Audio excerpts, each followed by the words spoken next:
Not yet. No, it just takes a second. Try it now. Press the side. No, you should just push the button on the bottom. Is it green? Cut.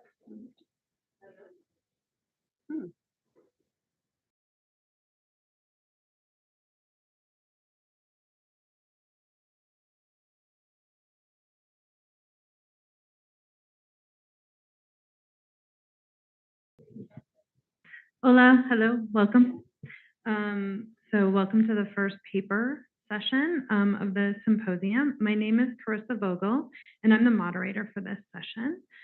Both papers today will be addressing protecting the protections of traditional cultural expressions and the challenges presented when legal frameworks as well as library and archival practices are ill-suited to dynamic cultural expressions.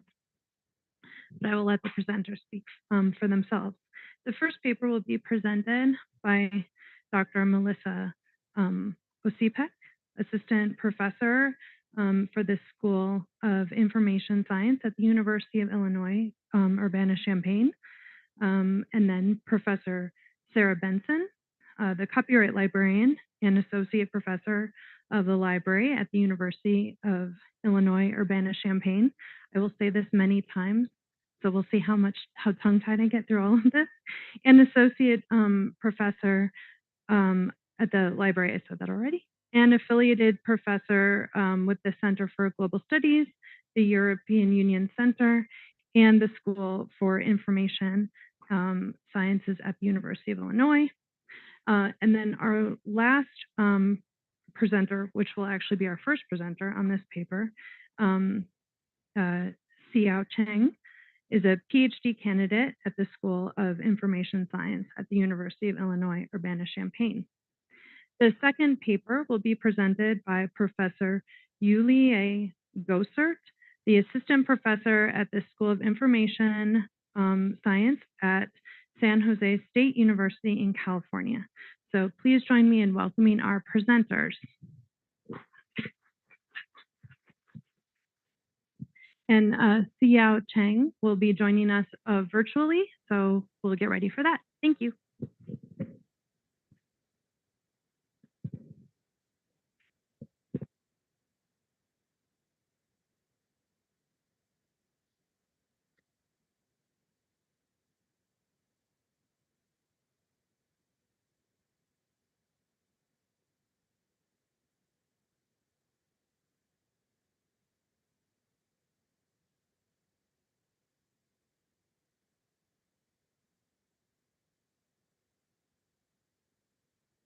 Oh, okay. So, good morning, everyone. Thank you so. Yeah, I can hear my echo. By the way. Turn off your own sound. Oh.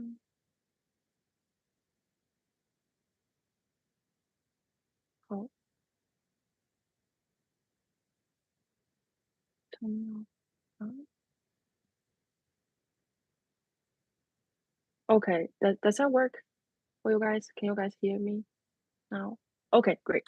So yeah, again, good morning, everyone. Thank you so much for joining us today. My name is Siyao Cheng, and along with Professor Sara Benson and Melissa Ocepek, we are so excited to present our research titled Expert Opinions about International Legal Protection for Traditional Cultural Expressions.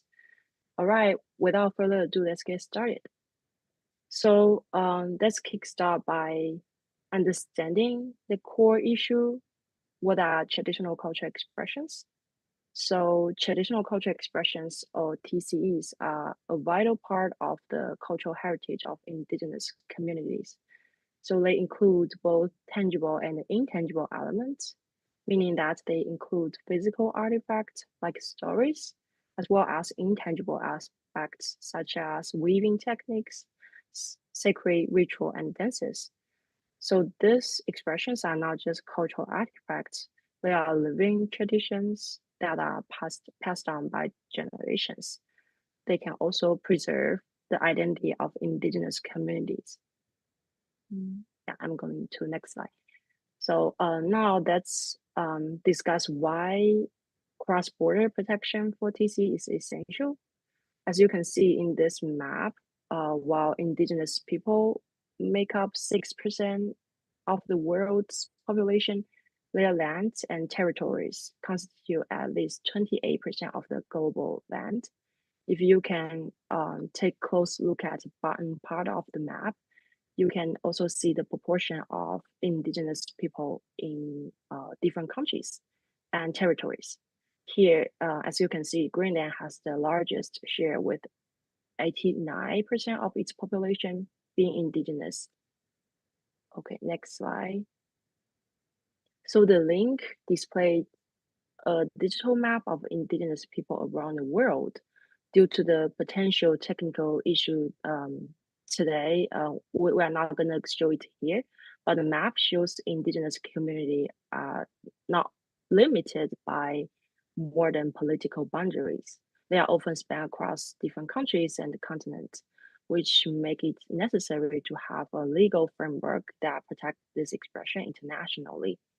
But without those protection, TC can be misused or misappropriated without the consent or benefits of communities to which they belong to. Okay. Next slide. So when it comes to protecting TCEs, copyright law is usually the first method that comes to mind because it's designed to regulate the use and distribution of creative works like TCEs. However, many scholars argue that copyright law haven't proved effective in protecting TCE sufficiently. This is due to the principle of copyright law that don't really fully align with the nature of TCEs. Most importantly, copyright law are designed to protect the rights of individual creators for a limited period. This approach is definitely at odds with the nature of TCs, which are collective creation of communities that have been passed down through generations. Under copyright law, many TCs will eventually enter the public domain, allow anyone to use them without restriction or the need, including intellectual property laws. So those laws fall short in adequately protecting TCEs as they don't really account for the collective ownership and perpetual value that those TCEs hold within their communities. Additionally, without an international binding treaty, there is no way to ensure this protection are respected across borders, leaving TC vulnerable to exploitation. Okay, next slide, please.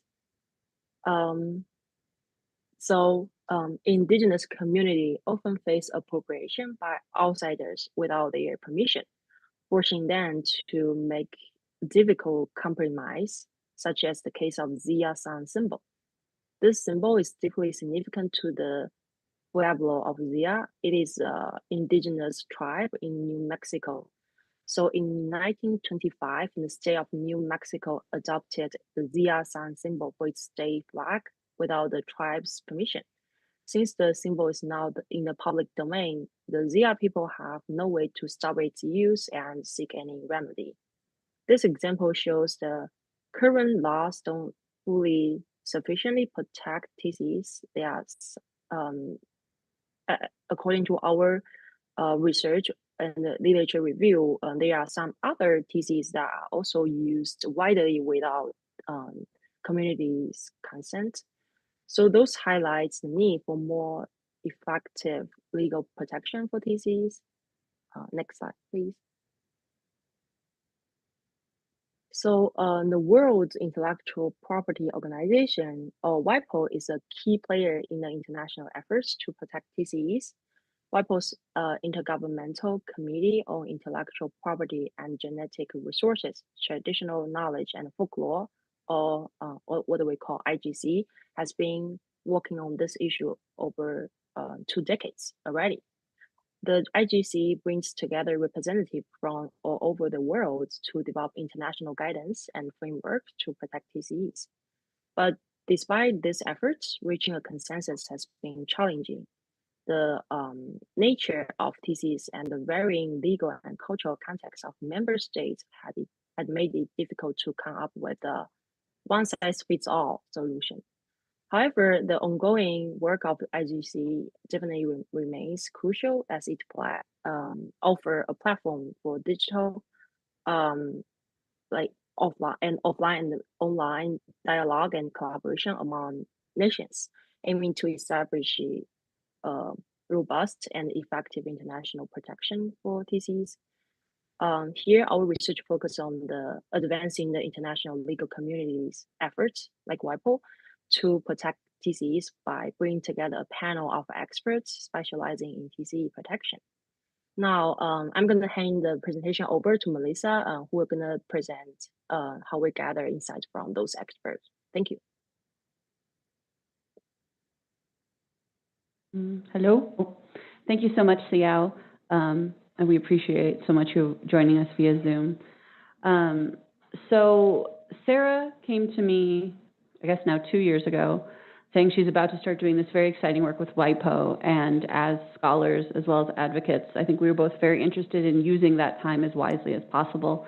And so I had been inspired since I first learned about this research method back in graduate school. I always wanted to do a Delphi study, in part just because Delphi is a really cool word. And basically what a Delphi study is you get a group of experts together and you ask them to predict the future. And you ask them questions about their expertise in multiple rounds in hopes of building consensus. And so we really looked at our opportunity to work with WIPO and Sara's, of course, ongoing work with WIPO as an immense opportunity to hopefully bring in a more objective academic perspective on this very complicated global political issue. And so what we've done is we began by working from the draft gap analysis, which WIPO had previously created, that basically highlighted the major areas of discussion. And then we created a survey. We then sent that survey out to experts related to WIPO. We utilized snowball sampling as well as just good old-fashioned Googling and finding people. We really wanted this research to be as representative as possible globally, as well as ensuring that we were including both Indigenous and non-Indigenous voices, really trying to capture the variety of people that have a stake in this, but also that have expertise in this, which is, as you can imagine, quite limited population. We were very pleased that we got 37 participants to fill out our survey. We then went through a coding and analysis process. This is where Siyao did a lot of great work to identify these consensus, these disagreements. And then from there, we built an interview. Sara then took on the amazing task of identifying and finding all of these people to schedule Zoom interviews with them, some of which were in English, some of which were in other languages. We paid for translators. We tried to do it as rigorously and correctly as we can. As you can imagine, that was not cheap. So luckily we were given some funding through our university to help with this work. And then we were able to, of those 37 participants, 29 of them sat down with us for interviews, which we were very pleased with. And then we again are going through the process, and we're still going through this process of coding and analysis. So you can see here, we're really trying to help this group of people see things by giving them sort of that larger abstract approach. Oh, sorry, you have the slides. And I just want to highlight a few aspects of our samples. So 21 of our participants have doctoral degrees, 12 have master's or similar professional degrees, 2 have post-bachelor's degrees, and 2 have bachelor's degrees. We have different regions represented. So we have 11 experts, 11 people with expertise in Africa, 14 in Asia, 9 in Australia, New Zealand, 2 in Central America, 4 in Europe, 14 with specific Indigenous groups, 4 with North America, 3 other, 6 South America, and 2 in the Middle East. And several of our experts were experts in multiple regions. And I should note, some of them gave us more specific regions, but for the ease of reading, we collapsed some of those here today. And then you can also see how they were participating in WIPO. So 19 of our participants didn't have any direct participation. 8 were at some time delegates, 3 were observers, and then we had several who had multiple roles, so either as observer or other types of participants or delegates. And then you can also see here finally 10 of our participants identified as Indigenous, 19 did not, and 8 did not provide us with that information. Okay, so I get to the fun part, which is what did we learn? So our survey questions were based on IGC documents that identified key areas of gaps. They actually call the document gap analysis between trying to achieve consensus at the IGC, which is, again, why this has been going on for over 20 years. There's a lot of disagreement. And so we were trying to find places where maybe there is some agreement to try to move this process forward a little bit more. So one of the things that is a struggle, I think, is defining legally what a TCE is. It's not as easy as it sounds. And I know our first keynote presenter said, I'm not going to stand here and try to define it because it's very hard. But I think if you're going to have a treaty on TCEs, you are going to have to legally define it. So we did ask our experts how they would define it. And these were some of the elements and the number of experts that said each element is kind of included in the parentheses there. So community owned or community stewardship, there was a little bit of disagreement with ownership because that sounds a lot like copyright. Intergenerational, some said that was a common but not necessary element because sometimes things are new, right? You can have a new generation coming up with something. Intangible, intangible, culturally significant, Indigenous and local context, that's where they're developed, and then that it's evolving and there should be no time-based component. So those were the elements that our experts gave us. I threw some quotes in here because I think it's really important to bring a personal element to our research, since this is most a qualitative and quantitative approach. Mainly qualitative though, because we really wanted to get to the heart of the issues. So culturally significant, yes, of course, because the TCEs, they embody beliefs or values, or maybe ritual or practices of a community. They reflect its culture and it fosters a kind of a sense of belonging to the community. And a quote on evolving, the idea that Indigenous rights should not be frozen in time, that instead expression needs to continue to evolve. Those rights need to continue to breathe and to exist in the context of the community. And so that idea of evolving, I think, is an important element of a definition because it gives space and permits that expression to continue to exist in the world and not to become frozen according to a specific definition or conception at one point in time. So this is what we came up with after looking at a lot of their comments and kind of agreements. And so this could be one potential legal definition of TCEs. That TCEs are tangible and intangible works that are culturally significant to an Indigenous or local community and are stewarded by that community. I think that encompasses pretty well what our experts told us. We're not trying to make this up out of thin air. We're not the experts. We really tried to include a lot of Indigenous peoples in our research because we really want to define this on terms that make sense to the communities that are most impacted. I think that's very important. So actually, we would really welcome feedback from people in this room, especially Indigenous people, to say, does this resonate with you? Does this make sense to you? What are we missing? What do we need to add, delete, etc.? So another thing that's been interesting, if you've been to the IGC, is that there's a lot of disagreement about local communities. So a lot of folks believe that it shouldn't be limited, the TCE protection shouldn't be limited to Indigenous peoples, but they're not really sure what local communities means. They think it should be extended, but they're not sure why. And so when we talk to experts, we ask them, what does local community mean to you in the context of TCEs and legal protection? And what they said was that local communities are made up of Indigenous peoples who have been moved to another geographical area or location, and it often is against their will due to colonial slavery practices. So you might have people who are Indigenous to Africa who now have been moved to South America. And that is why it's such cross-border protections are so crucial. So a quote, local communities are groups who are culturally distinct from the national society and who have their own unique customs. So for example, in Brazil, we have Afro-descendants. Not all Afro-descendants are included in a category known as quilombola, Quilombola peoples have their own lands, they have their own way of life, they have their own languages, they have preserved knowledge and practices from their African ancestors. So their lifestyle is distinct. The Quilombolos are a category of indigenous peoples who come from Africa, but since we do not use the expression indigenous peoples to refer to peoples like this African group, we need to call them something else.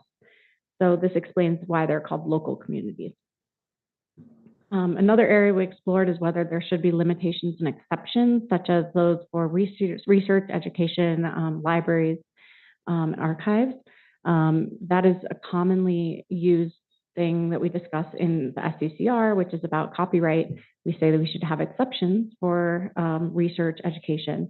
The experts had very differing views on this point, and there was no clear consensus. Although when I have spoken personally with indigenous peoples, my understanding is that they don't believe there should be limitations and exceptions because there should always be informed consent.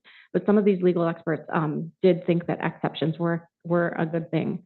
But there was a clear message, and the clear message was that any kind of limitation and exception must be narrowly crafted to preserve the self-determination of indigenous peoples, which I understand to mean receive informed prior consent. Many experts noted that no limitation or exception should be enforceable without prior informed consent from the indigenous peoples regarding requests to use their work for education or research. I think that's key, and I think getting this known to the IGC community is important. I'm running out of time, so because I want to share this floor with our online presenter, I might skip this, and it's also quite complicated and very IGC specific, but it will be in our paper, so don't worry. You'll have plenty of time to read about it. One note that is a big area that doesn't have consensus on the floor at IGC is whether there should be a time limitation on protection for TCEs, which of course we know would cut back on the public domain, right? Because a lot of folks believe that if they're copyright specialists, maybe the TCEs are in the public domain. But most experts did believe that there should be unlimited protection because they're evolving, they're changing, and they would otherwise lose protection under copyright. And again, the Zaya sun symbol is a clear example of that. So I think this is another important message to send to the IGC. I'm going to skip that. All but one expert agreed that there should be binding international treaty on this issue. That may be not as welcomed, right? I know our keynote speaker mentioned sui generis laws and not necessarily a treaty. So I think that we seek further input on this. But a treaty could have many benefits, including benefit sharing with indigenous peoples, cross-border enforcement of TCE protections, and the establishment of potentially minimum standards of protection for TCEs internationally. Of course, the international treaty would need to be implemented by each nation on their own laws, but this could be a start to protecting TCEs on the international stage.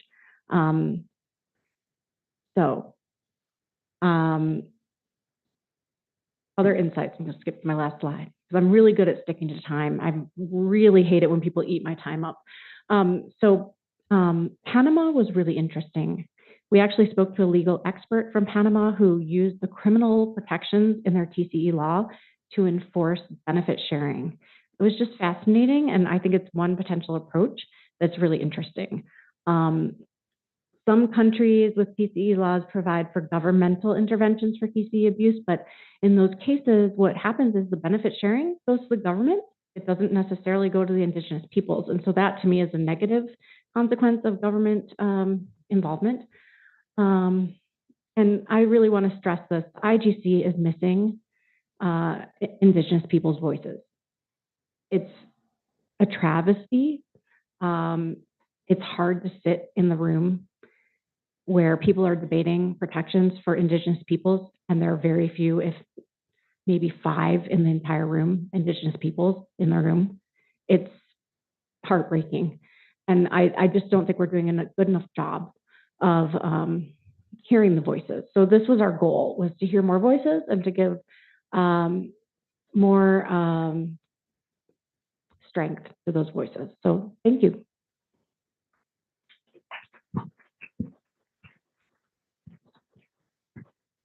So we're going to hold our questions until all of the presenters are done, so we leave enough time for that.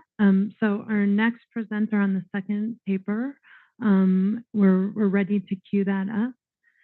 Ulia Gosart is going to be joining us via Zoom.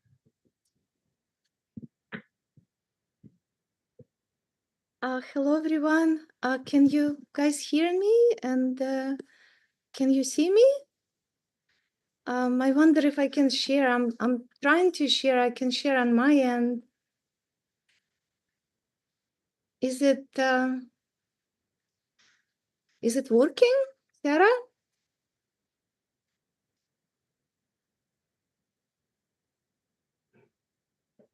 Yeah, we can. Is that what we're trying to see? Yeah. Yeah, I think we see your screen and we see you.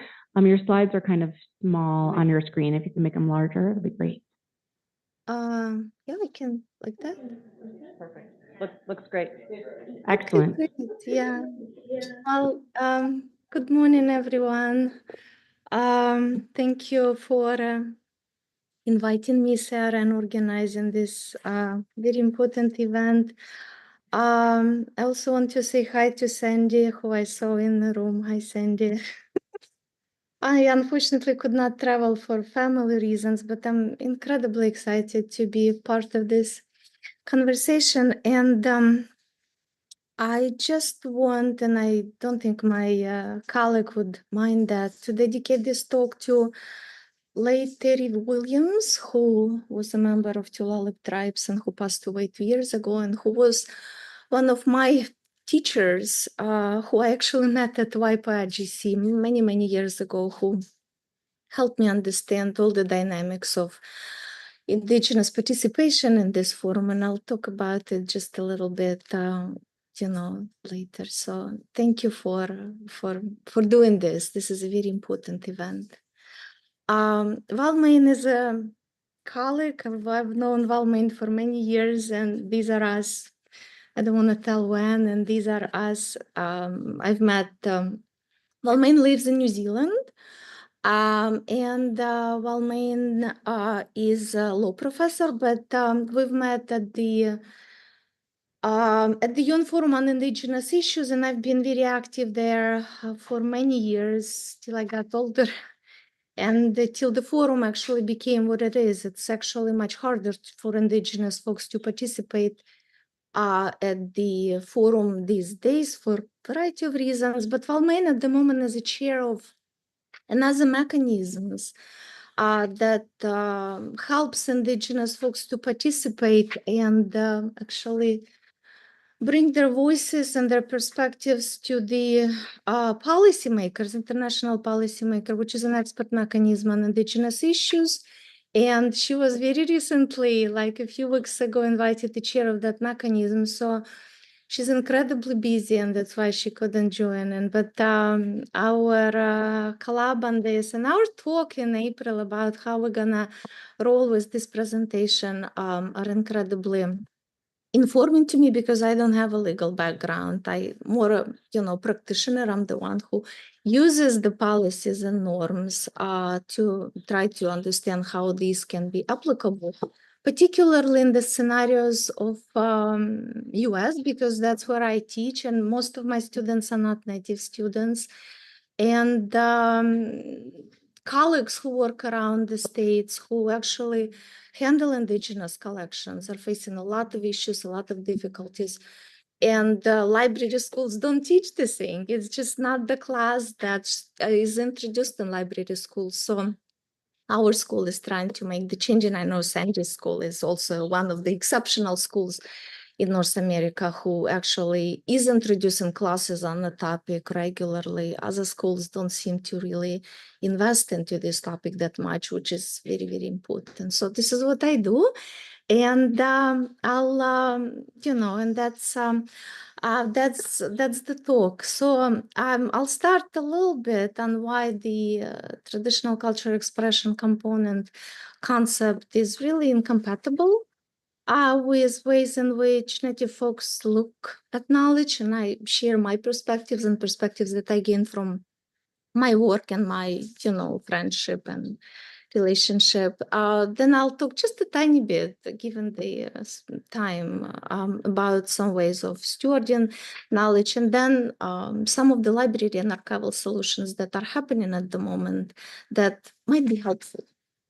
I wanted to start with the incompatibility of traditional cultural expressions component to the ways in which knowledge is conceived by multiple Native folks. And our previous presenter is really doing a terrific job by putting together this document, trying to help IGC committee in Geneva to be able to come up with something meaningful. But when I met Terry and Preston Hardin, another Tulalip tribe member who dedicated so much time to come to Geneva, to stay to Geneva, and it was in the early 2000s,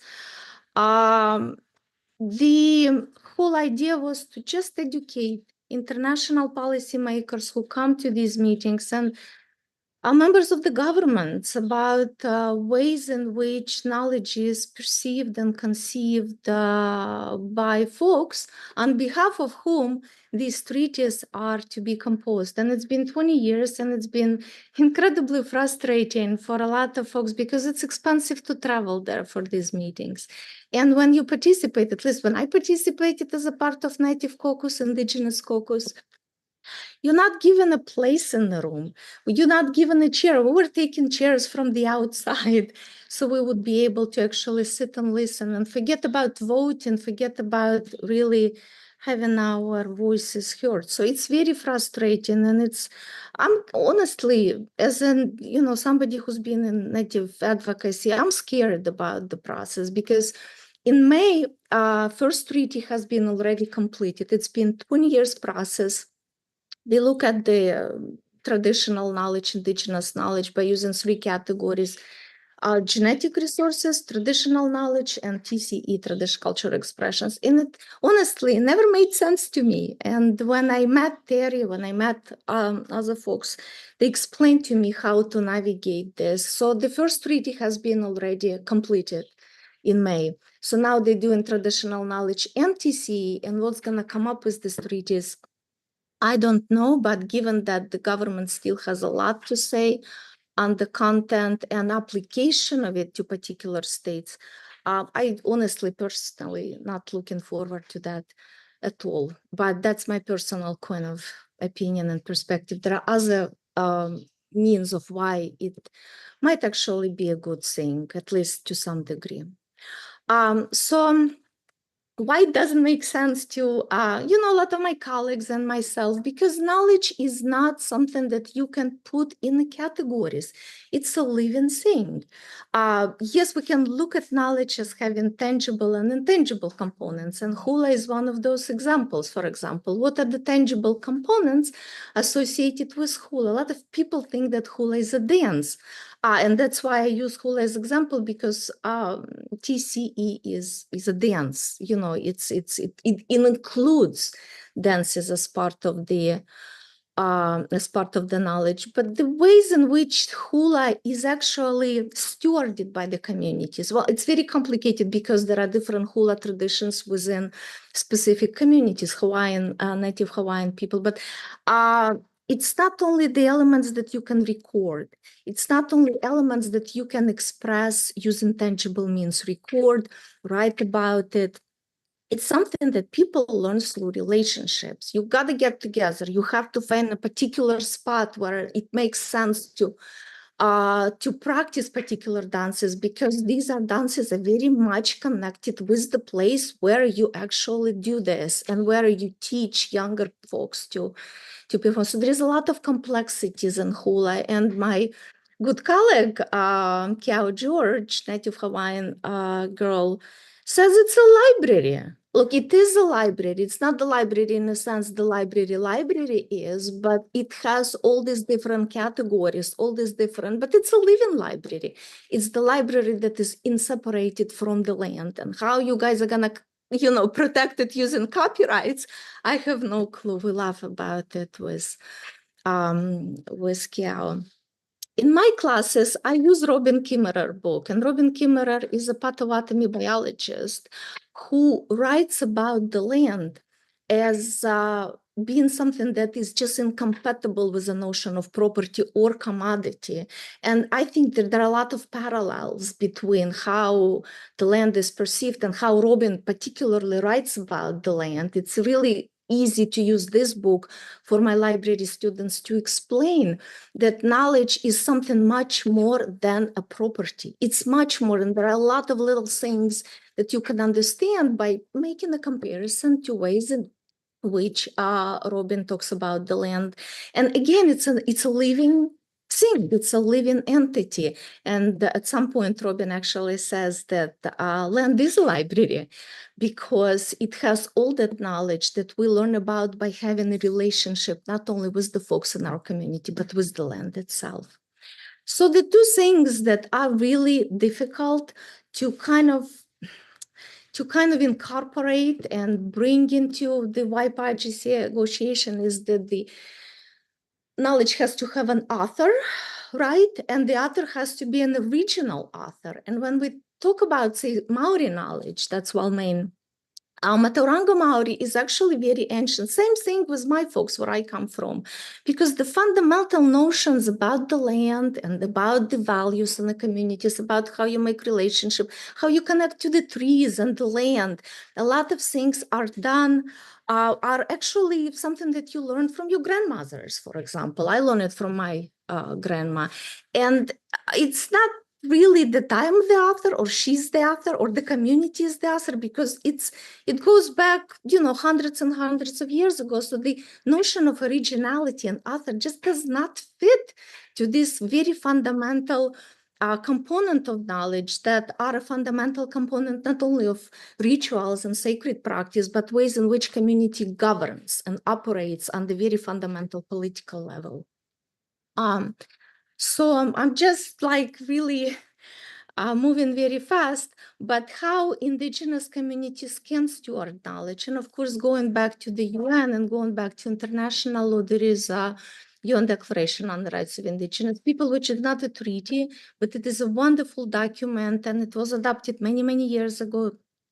And a lot of Native communities, at least in North America, are adapting it to their own, to their own laws, so they could use it when they negotiate with the state governments on their own rights, which is, I think it's a wonderful and very clever way of using declaration to support the rights of communities to actually govern their own knowledge. Free, prior, and informed consent, absolutely. And the speakers before me stressed that it's very important, it's a very wonderful thing, as well as a benefit sharing, which goes back to CBD, Convention on Biological Diversity. It's 1992, I think. That's where it's coming from. And there is a lot of relationship between benefit sharing and knowledge about the plants, because it comes from the CBD, which is a treaty and convention. And there is a working group, I think, in Montreal that kind of discusses it. But there are really two things. We talk about free, prior, and informed consent, and we talk about the benefit sharing. And that was 20 years ago when these things were already apparent. And when I met Terry, who told me about that and taught me about this, it's just frustrating that after 20 years, not a lot of things had happened. But when we go and look at how ways in which communities steward knowledge, again, was the haka dance, so to speak. And many people know haka through the rugby team that comes from New Zealand. But really, the haka is very similarly to hula, actually, is preserved by different, different parts of the community. And it's related not only to just a particular event when it is performed, but it is also related to the language. And I didn't even talk about it. I'll do it a little bit, to the place, to the community tradition, to various. It depends on an event too, because there are different interpretations of how you dance and what you actually perform and what you share at the particular occasion. I mean, there is a lot of different contextual information that comes into play when the haka is performed. So once again, it is a living thing, and how to use these categories and laws to protect it without letting the communities do it on their own terms and supporting communities tries to do it. It's very difficult for me to actually imagine.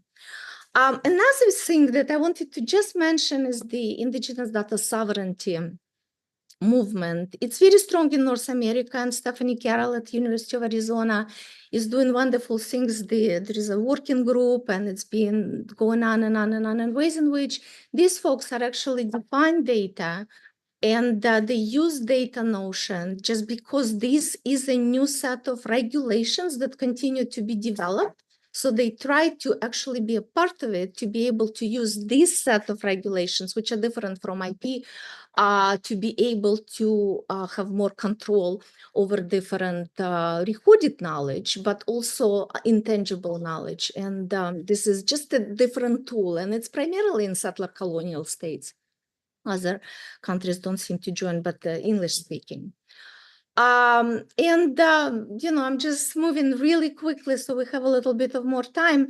What libraries can do and what libraries are actually able to do. So I'd like to start back to Potawatomi and Robin Kimmerer book. One of the reasons why it is so difficult to use these laws to actually sometimes communicate to the policymakers why knowledge is a living thing is language.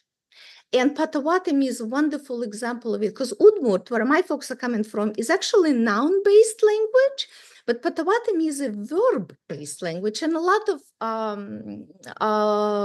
of native languages in parts of North America are verb-based language. So think about looking at the world that is not composed of things that doing something, but that is continuously evolving because it's a verbs. So there is a continuous movement going on, and because there is a movement, there is always change. And when you see the world through the Potawatomi lens, it clicks, at least it clicks with my students who I teach that you can see the world differently. And there is a lot of things that you are missing by using noun-based languages to actually explain reality to yourself. So protecting languages is just paramount. And I'm quote Terry and Preston because they talk about knowledge as living breath. And this is what they were sharing and telling the policymakers. And one way to explain why knowledge is the living breath of the ancestors is connected to the language, and explain that the language is actually not like English or French or Russian, but it's you can see the world differently. So protection of language is very important. Another thing, and this is back to hula, is to have spaces where not only collections like we have it in archives are collected, or hula, for example, special dances, but actually have a space for practitioners to come and practice dances. Welcome it, support it, get the community involved. And this is how folks in, where Siyao is coming from are actually doing hula protection. They allow people to practice it, and the practice space for hula dancers is a part of the preservation center, big part, which is pretty cool. But they also perform within the community, and there are money to support it and to develop it within the community in Hawaii. It's a lot of very fun things happening there. One thing that I personally love is the food sharing and food making practices, because a lot of food has native names, and when you share those food that have native names, you actually share it with the folks who enjoy the food and like the food. And I'm just giving you a couple of examples. This comes from where my folks coming from. This is North America, and this is the Maori, but these are like famous and food that people know about, but they don't know the origins of the food. But making food, sitting there, getting, your mom, your grandma, just teaching you and telling stories is one of the ways that I personally love to steward. It's a wonderful way of stewarding and bringing young people and introducing them to language. And the last thing I wanted to share, the work of American Philosophical Society. It's in Philadelphia, and Brian Carpenter, who's here he's like, I don't know, 15 years ago, but what they're doing is wonderful, is really wonderful because first of all, it's not a state library, it's a private kind of entity. They have a collections that go, it's the first library of US Congress, because the first they, had a government in Phillies, then they moved to Washington, DC. So the collections they have are, so ways in which they actually work through the protection there is that Brian, who is in the middle, goes around the communities, and he has a council of folks from different, primarily East Coast, but there are folks from all over, and they come and they actually help him out to manage collection, to steward collections that the library hold, and they also give the space and they teach folks on language protection, so they do a lot of things. But what I really personally like, two things, is that the protocols, they took the protocols, the protocols on protection of librarians in the room know what I'm talking about, the Native American protocols on archival materials, and applied to their library and actually published how they treat materials and what other libraries can do. And they explain their work, but they also educate folks in other places who might face the task of caring for, stewarding for collections that cannot be returned back to the tribal collections, and share how to do it.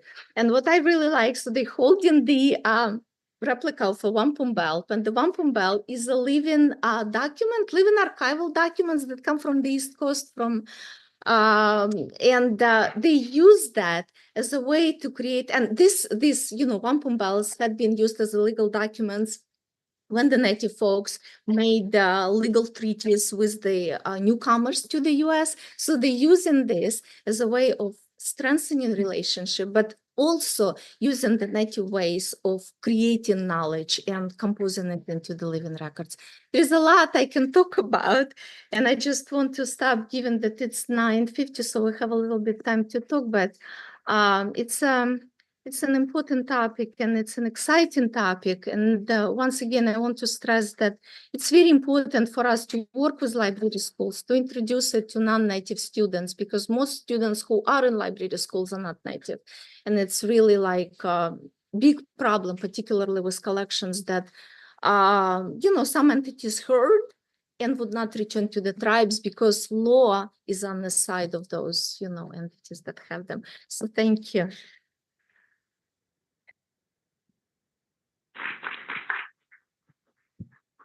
Thanks. Excuse me. Thanks to all of our speakers. Now, time for questions in the room, and also via Zoom. If you have any questions too, please feel free to put them in the chat. Any questions?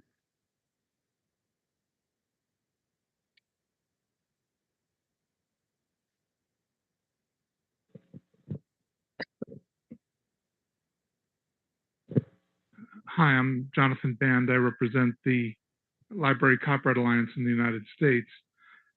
So I've been following this discussion for 20 plus years, not the whole time of the IGC, but for a substantial part of it. And it seems to me that one of the problems with the discussion really going forward is it's not clear what the underlying objective is. And I think to some extent that's because different people have different objectives. But the fundamental problem is you have these indigenous communities that are minorities within a much larger community where there's assimilation, modernity, and this question is how do you preserve identity and culture in the face of modernity? It was almost easier when people weren't allowed to assimilate, right? Because then they had to protect their culture, or they were living on their own, but they no longer are. And that's the problem, and that's the problem all over the world. But then the question is okay, well, what's the best way of preserving and promoting the culture, and who is responsible for it? Is it the people who still live in the indigenous communities, or is it the people who have integrated more with the outside community? And those are very serious issues. And but all the, my point is that just like with an IP system, when we have this big debate, what is the purpose of intellectual property system is the purpose, sort of like in the or copyright system, like in the European system, it's, you know, authors' rights, protecting personality, or in the United States and in the sort of more in the British tradition, it's about it's utilitarian, right, and promoting creativity and only providing as much protection as necessary to promote creativity. But the point is what you have to, I think we have to, or we or whoever is making these decisions has to really agree what is the real goal.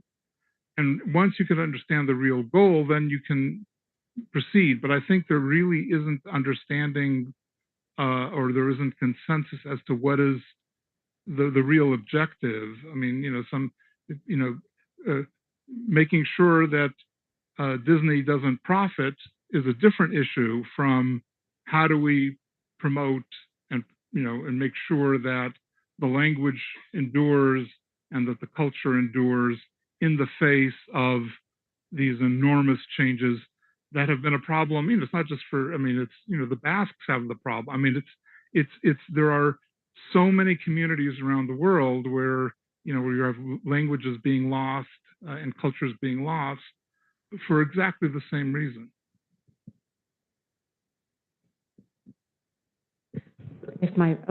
So if I may take a stab at it, I mean, in terms of when I spoke to the experts and kind of got to the heart of why they care about this issue and why they're passionate about the issue, I think the number one word that came up was respect. And I think to many Indigenous populations, and I'm not Indigenous, so I don't want to speak for people, but when I've been in the IGC and I've heard from the Indigenous caucus, often they'll say things like, people don't understand, we were never trying to make money, but we're not being given any sort of respect for our culture. We're being trampled upon.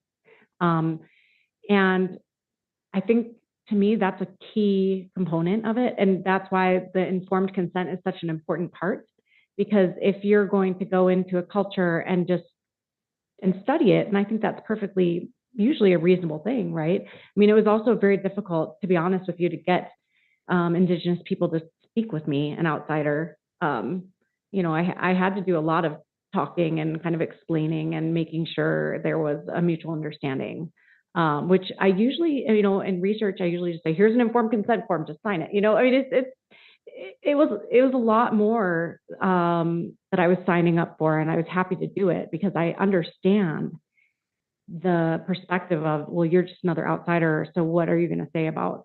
And I even have people who say, I want to read your draft before it goes on anywhere, and I'm perfectly okay with that. I said, you know what, please read this and make sure I'm not, you know, offending people or what have you. But I do think that there's a key component of just respect for human dignity and culture.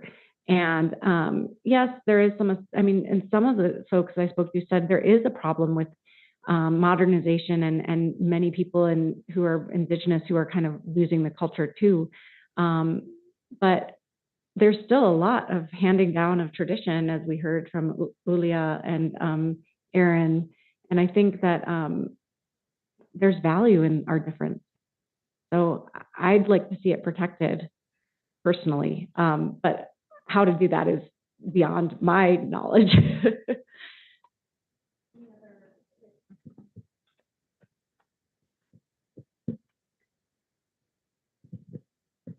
So I was going to ask a quick question, but I'm going to try to respond to that as well. So I guess, you know, if that question is asked as to what is the purpose, then we can go around and say, well, what is the purpose of copyright law in the United States, right?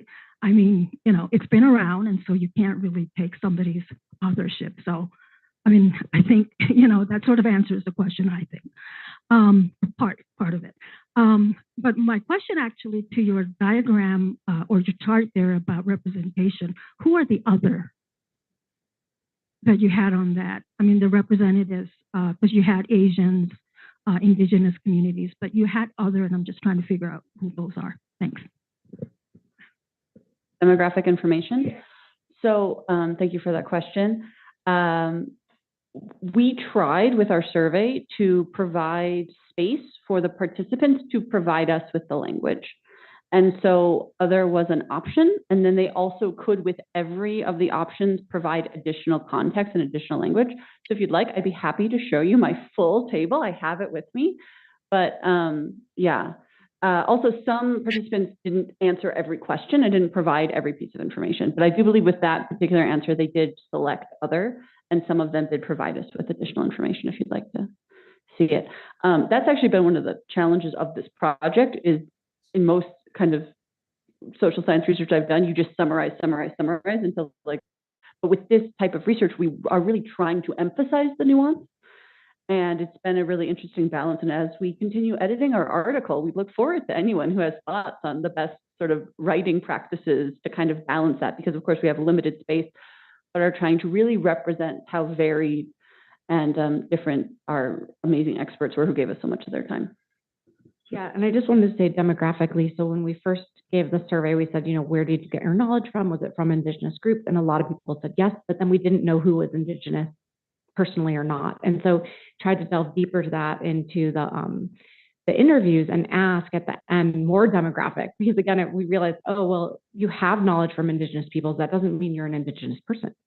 So then we tried to dig into like, okay, where are you from? And again, we're not going to necessarily share every single nitty gritty detail from every single, because we really want to respect their privacy. And some of these people are very, I mean, talking to us as if you're a current delegate at the IGC, you're speaking not as a delegate, but as a person, and your views may conflict with the views of your country.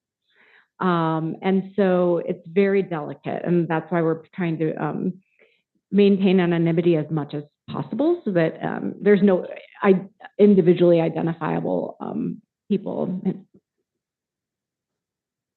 So it's time to wrap up. So I want to thank our presenters again, and we're going into a break at this point. Thank you.